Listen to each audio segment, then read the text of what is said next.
Fun with Jeeps. That's what we're doing. So we're prepping for South Dakota Rockfest in, I don't know, 18 days, something like that, 22 days. So we had to make a slight adjustment to wheelbase to clear the 40s. And obviously we need a bunch of suspension work that may or may not happen before we go. But yeah, we got lockers. What do we need suspension for? So here we need a little more bump stop in front. We adjusted we're out here on South Greeley Racetrack. We adjusted rear suspension, pushed the wheelbase back a little bit so that we can clear with multiple people with cameras in my way. Come all the way around. Oh, here's a trivia question. Hi, David. Anybody tell me what year the old venerable forklift is, and we'll send you a koozie. Put it in the comments. Only correct answers win. It's a Heister. I'll give you a hint. It's older than I am. Anyway, we had to push the wheelbase back to get that, so we're not destroying things in South Dakota. I didn't look. We good on the back, or we got to do some cutting? Here. No, it fits. No, it fits. Fits. I'm already pre-cut. Yeah, it fits its chips. So that's what we're doing. Fun with Jeeps today. What else we got?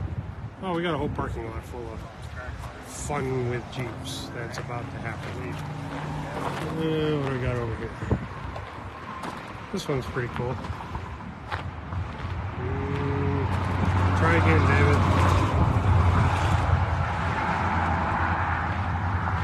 So this one showed up over the weekend. Help! I've fallen and I can't get up. So this is a customer build.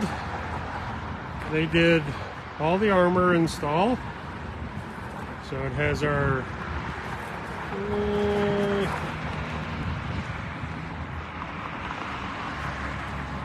JK stretch. I'm gonna leave it at that because I don't know if it's a 6.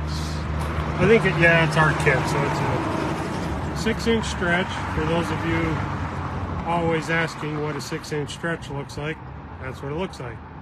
What's up, Chris? He did all the suspension work. The only thing he had us do on the original was he brought it up so we could check check his work, make sure he didn't miss anything or do something dumb, and everything was spot on. We did the alignment, set final wheelbase and pinion angles and things of that nature, but he was probably close enough to drive it. He just wanted a second opinion. This weekend he was getting ready for wheeling season, which is coming, but snow is still butt deep to a tall moose in the high country because we got a lot of late spring snow. So he was doing some maintenance and he opened the rear diff cover and went, oh. Yeah, there's parts and pieces laying in the housing. So I was actually just talking to the customer before I started this. Kind of sounds like we're going to upgrade the rear end to 35 spline shafts, A or B, new set of gears, and new install because this one has died. So, you know, one more fun with Jeeps, and then we have this one. And those of you that are longtime TNT followers should recognize this Jeep. This one kind of happened pre-social media, not quite. I mean, social media's been around a while, but not to the emphasis and extent that it is today. Meet Tigger. Tigger came to us from a fella in Salt Lake City. He ordered it. Yep. He ordered it special because that was the only way you could get factory half doors. And I think that still is the only way you can get factory half doors. From a dealership in Idaho. And he took his truck and his trailer to Idaho. When they told him it was in, they asked him if he wanted to test drive it. He said no. They looked at him funny and what do you mean you don't want to drive your new Jeep? He goes, it won't drive like that after Bob's done with it anyway, so just put it on the trailer. So he brought me this Jeep with 7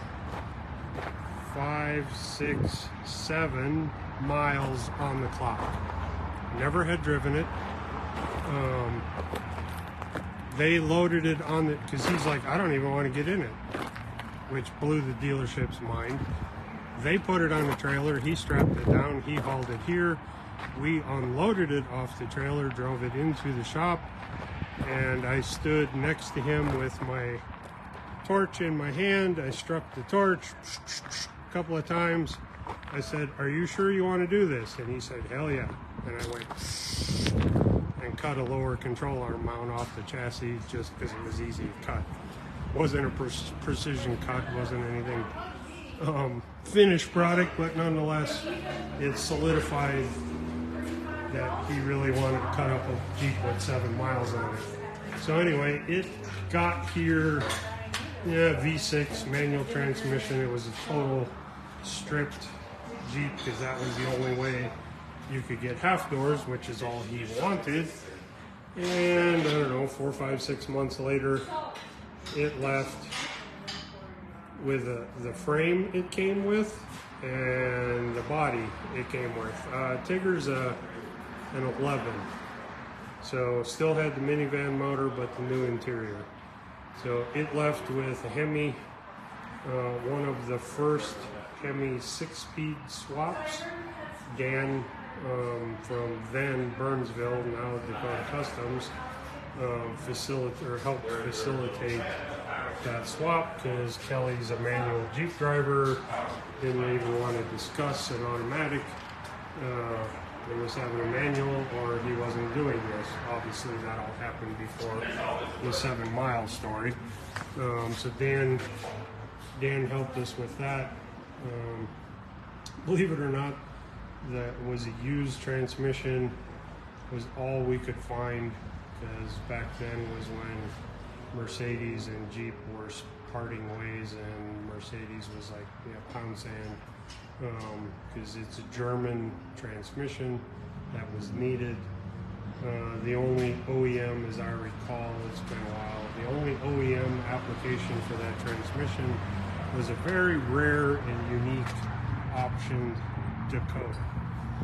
So we found a transmission. It came from Anchorage, Alaska, out of a salvage yard up there. We had it gone through, freshened up. It was in great shape. It could have just went in, but you know, it's used. So we had our training guy down in Fort Collins take a look at it, and it was checked out. So 5.7 Hemi VBT motor, the 6-speed out of Dakota, 5-to-1 Atlas, Dynatrac main 60s, power long arm with a few custom tweaks here and there, bumpers, rocker, all the armor. We hand fabricated the corners that are on it. It was kind of prior to us doing production corners for JK, so those are kind of the prototypes, if you will. Full cage, I don't know, the list goes on and on. So it left here with the original frame mostly intact and the tub. He's been wheeling the living snot out of it ever since. The Jeep doesn't see a lot of pavement. It lives in Moab at his condo, and he shows up on the weekend, starts it, runs it down to the gas station, fills it up with gas, and wheels it all weekend. Monday, Tuesday if he can pull it off. Puts it back in the garage, goes back to Salt Lake, back to work. Next weekend, wash, rinse, and repeat. It's been over the Rubicon several times. I think he's done Ford Ice. I'd have to ask him on that one. But you know, anything out west, it's seen those trails. And so probably 90% of the 40,000 miles that are on it are in the dirt. So pretty cool. He shipped it up here this weekend just so we can go through it because, you know, he's going to the Rubicon in a couple weeks, and that's a long ways from home, and just wanted a clean bill of health and everything tuned up. And I looked at it underneath on the trailer, and a few dents and a few scratches here and there on skid plates and whatnot. Other than that, and you have to know the customer. Some of you guys know who he is. He's very meticulous. So the armor has been off of that Jeep 3 or 4 times that I know of in the winter, and all the dents and scratches and gouges and whatnots that occur during the wheeling season, they get refreshed. So they've been painted a few times. I had a customer here this morning on to look at it and said, "Does this Jeep even get wheeled?" I'm like, you have no idea. It runs Pritchett damn near every weekend that Kelly's in Moab. So, and it just chews it up and spits it out. And Kelly gets the top end, and for kicks, runs her as hard as he can run her out the long way out of Pritchett. Or he drops in, runs behind, runs backwards. You know, whenever he feels like that weekend, he just point and shoot. So he takes very good care of his equipment. It's not really a testament. You know, most Jeeps that get wheeled hard are dented and scratched and banged and whatnot. And Kelly will do it. He has no problem. If you got to sacrifice a corner or a door or whatever to get through, then so be it. But next weekend he'll be sanding and painting, so it's kind of cool to see one get treated that well. I saw Ben was poking around here. Let me show Ben what we got going. Uh-oh, rear end's back on the floor again. No worries, Ben, that's the last of that. Our powder coaters are back up and running, thank God. So everything is being disassembled and shipped to powder coat tomorrow. While all of that is ripped out, Jason will get this painted and detailed and gas tank put back in so it's ready to receive powder coated parts. And if all goes well, we'll be buzzing around the neighborhood by Friday. So don't get ahead of me and think you can come this weekend. We still got some tuning to do, but we're really close. So kind of been putzing around doing odds and ends on it to get, you know, things that have to be done as a part of this big of a build. What's up, Robert?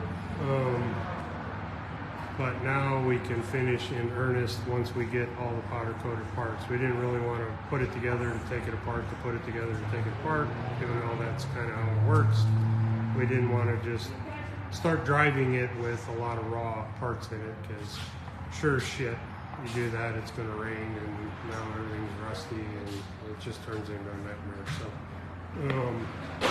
we're on the downhill stretch of this one, so that we can get Tigger in and do the work we need to do to Tigger. We got Jason's, you saw on the forklift.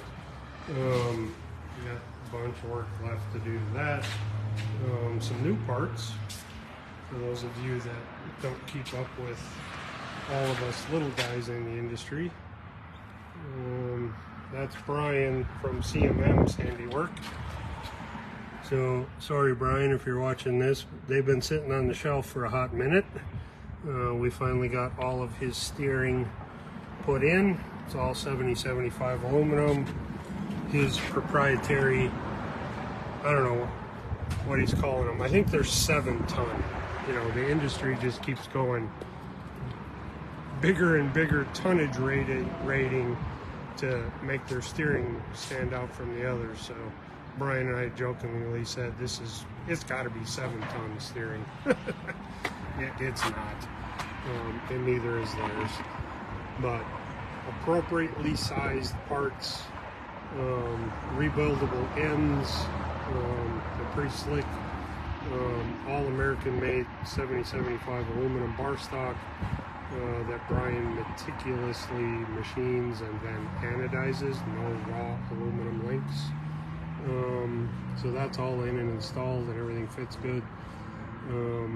Talked to Brian over the weekend because I had sent him some pictures, and he's like, why is the drag link on top? I'm like, because it needs to be. He goes, I don't think I ever did that. I'm like, oh. So I'm helping with some R&D. It clears. Has to be bump stopped appropriately, but a low lift JL on 40s has to be bump stopped appropriately anyway, so it all clears. It's all going to fit great. And while it was in, obviously you saw the orange knuckles. We did reed knuckles. We liked them on all of our Jeeps that see rocks, because the factory aluminum ones are a joke. Sorry. So those had to go. The gears, while it was in, he's been rocking 40s on 410s for a while. So it's got 513s in it now, just because I'm not a fan of 538s. They're, in my opinion, a weak gear set. So new ring and pinions. So this should be a pretty capable little Jeep here in another week or two. Not that it already wasn't, but it will definitely like it a lot more than 410s. It's not a Rubicon, so it does not have the 4-to-1 transfer case until I find a good deal on one somewhere. So we're still rocking the 272 gear transfer case for now. No, I have not, and to be honest with you, I haven't put a lot of effort into that. Best I can tell, I talked to ARP. Bob's talking about the broken wheel studs in my Gladiator. Since then, Wayne, another guy that has a stupid heavy Gladiator that goes on all of our Ford Exploring trips, he has experienced the same failure. So yeah, I haven't found a better solution. ARP builds a whole boatload of really good studs. They don't have that application. And of course, the market share is not big enough for them to have any interest to make them. I suppose they'd make them if you want to pay a couple $100 a wheel stud, but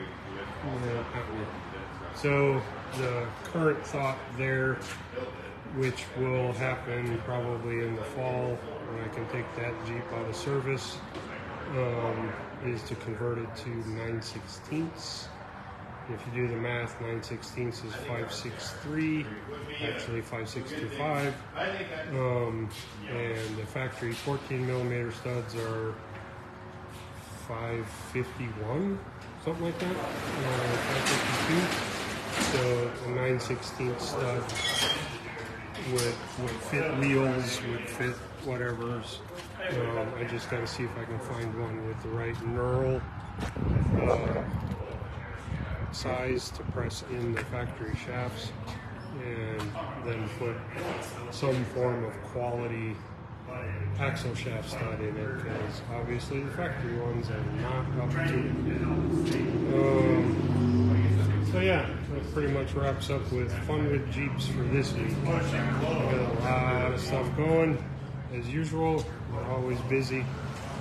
If you need Jeep service, be it oil change to cut everything apart and start over, give us a call. We'll be glad to chat with you and get it on the schedule. It's kind of what we do here. So other than that, I can't really think of a whole lot. Oh, Mary, I'll show you the building. She's been watching HGTV again, so she's making updates. I know, let me flip this around. You've seen the sign and the signs and the signs.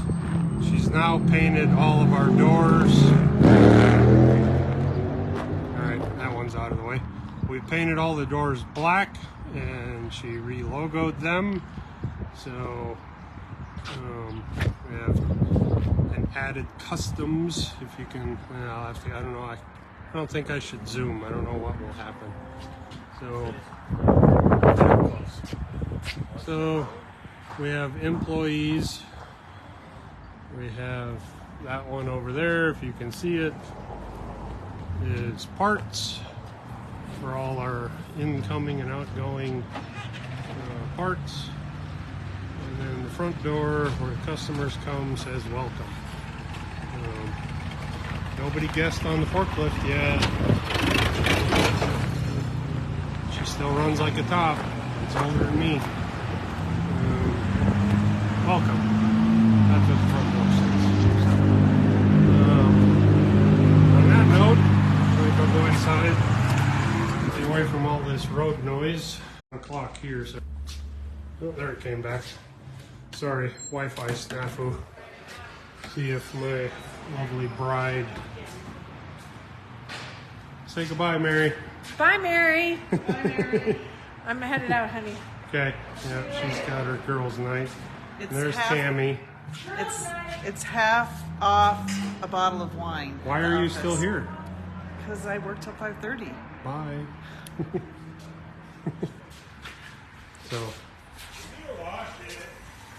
So send the girls off so they can get some vino and some chit chat with their other lady friends, and I'm going to the range.